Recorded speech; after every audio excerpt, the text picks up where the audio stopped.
I never thought it would go this far.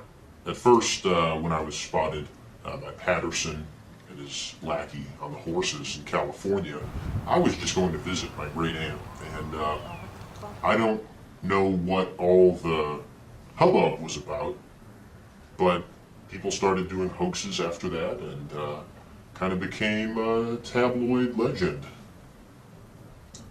I guess the next question is, were all of those hoaxes hoaxes? Yes, every single one of them. So you have never been spotted? Of the Sasquatches that have been seen, the Patterson film is legitimate. But outside of that, there are a lot of gorilla suits going around. Personally, I feel comfortable relaying this information. Of the Sasquatches that are in existence now, it is just myself and my mother. Pardon me one second. I happen to like Grateful Dead. Yes? Well, can we push it back? What do you mean? It's quarter beer night?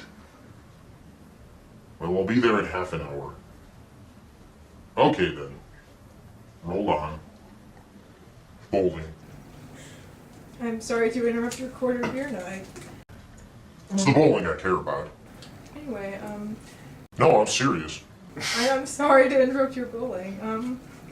So you're about to purchase J.D. Salinger's house. That's correct. Are you afraid that that's going to have any effect on your coming out here? I mean, you've made this very courageous move. I have to say I'm a little inspired here, but you've made this very courageous move to make yourself known to the public. Are you afraid that by purchasing this house and becoming potentially more of a recluse, I'm not using that as pejorative, but potentially more of a recluse, are you afraid that that's going to make the hoaxes even more common than they already were? What I'm hoping to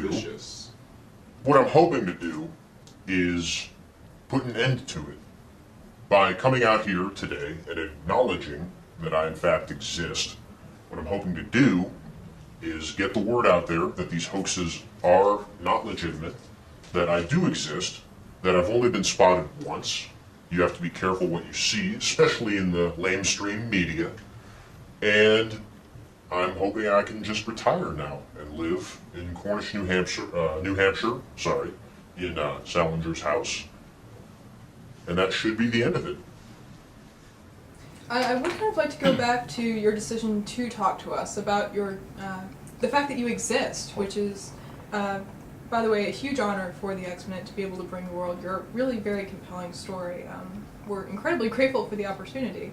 But I did kind of want to know why you decided to talk to us anonymously, in the dark.